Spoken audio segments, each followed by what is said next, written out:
Okay, here we are at the Bangkok Auto Auction, and we're going to take a look at a 2014 Lexus GS. So that's going to be Golf Sierra 300H. So this is a hybrid vehicle. Now here we're at the auction, and you're probably saying, why is there a plate on this car? Now, in Thailand, what happens is a license plate that's issued to a vehicle stays with the vehicle for its life. It's not directly connected to the owner, it's directly connected to the vehicle. So that's why the license plate stays with the vehicle. So the vehicle may be sold 10 times at 10 different owners. It will always have that same license plate. Okay, now this is coming in, as far as mileage is concerned, at 147,464 kilometers. So let's go ahead and take a look at this one's interior and go ahead and pop the hood. Okay, now the interior is relatively clean. Now remember, this car is coming in at about 8 years old with 150,000 kilometers on it, but it's fairly clean. Obviously, this is kind of predating some of the advanced electronics, but I do have a liquid crystal display, and it seems like I'm nicely outfit with the features that I expect on a Lexus. And here we see our climate control for both the temperature for the passenger and the driver, and we see our pretty much standard electronic climate control buttons. Here we see our radio and CD, DVD player. This all looks to be original equipment, Lexus. And here's a nice feature. I actually have, obviously it's an electric clock, but mechanical hands. There we can see the time at a glance. Now as I look the car over, I would say that it's fairly clean. And I don't really see any damage on the upholstery. Headliner looks to be in good shape. Everything seems to be here. So we're going to go ahead and pop the hood and take a look underneath the hood. Okay, here we see on this Lexus hybrid drive that I actually have a longitudinally mounted 4-cylinder engine. Okay, now here we see a 4-cylinder, and they're calling this the 300, so I'm going to say okay, 3 liters. But a 4-cylinder engine. We have coil on plug. This is my high pressure fuel pump for my direct injection system. But wait a minute, what do I see here? This is a low pressure fuel rail with port style injectors. So I actually have both types. I have intake manifold port fuel injection, and I have high pressure direct injection. This is very interesting. And you'll notice here, this is my low pressure connection here to my port fuel injected fuel rail. I do not have a regulator or a return here in the engine compartment. What they've done is the fuel pressure regulator is part of the fuel pump, and they call this a deadhead rail, meaning that there is no fuel return back to the tank. So that's fine. It helps reduce evaporative emissions. It's certainly unnecessary, as the fuel pressure regulator is part of the fuel pump. And here we see the low pressure connection feeding the high pressure fuel pump. This is driven by the intake camshaft. So this high pressure fuel pump is going to direct the high pressure fuel there to the fuel rail for the high pressure direct injectors.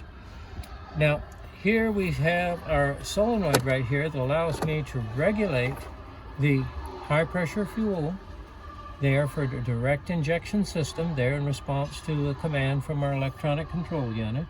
Now as we look here, I see my camshaft position sensors before both the intake and the exhaust, and here I see my hydraulic solenoids right here that allow me to pulse width modulate there the flow of oil to my camshaft adjusters. So what am I doing? I'm hydraulically changing, or I should say using hydraulic pressure to change the mechanical relationship between the cam sprocket and the camshaft.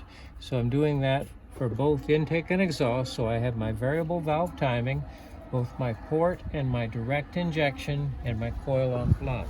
So this looks like a very nice setup right here. Let's take a look. Here I see a coolant reservoir, but this is for my hybrid system. This is going to provide cooling for the high voltage electronics. So here we see over on the left hand side of the engine compartment, there we see our high voltage connections coming up to our, I'm going to call it a controller, but it's actually the variable frequency drive for our three-phase electric motor. It's a type of servo motor that's going to fit between the engine and the transmission. Now this is actually a rear-wheel drive vehicle, so this is a little different setup than we're used to. Normally we're expecting to see the hybrid powertrain, the Aisin hybrid powertrain that we see with the front-wheel drive vehicles, but nope, this one is a rear-wheel drive. Here I see the air cleaner, the airflow meter, and here we see the duct coming to the throttle body. Now, oftentimes what I'm trying to do is kind of tune or adjust the sound of the engine. Remember, a considerable amount of engine sound is coming back through the air intake. So here's my little residence chamber to try and improve that sound. Now we're taking a look at our crankcase ventilation system. This is my fresh air, and this is my PCV valve. This is a normally aspirated engine, so I do not have to deal with any type of turbocharged boost. Now as we come across, of course, I see my oil dipstick. Here we have a pressure cap right here. Now this does not have the relief. The relief for excessive pressure is right here. Here we go. Here's my pressure cap. This is just a fixed cap. Here's my pressure cap for the cooling system. This is my pressurized bottle for the engine cooling system. This is my bottle for the inverter coolant. Here we see our engine controller. And as I look down, I'm taking a look, I have one belt. I have just one belt, and that one belt drives the water pump. It's the only belt I have, and it's not much of a belt. Very, very small belt. Drives my water pump. Here's my AC compressor, but it's electrically driven by an electric motor and controlled through the inverter. So I don't see an alternator. Nope, I don't need an alternator. What happens is my motor generator is there between the engine and transmission.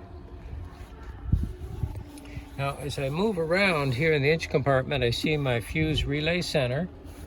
Here is on some of the Toyotas and Lexuses, I have actually a control that I can control the valving of the strut. And here is my control valve. There's its wiring harness.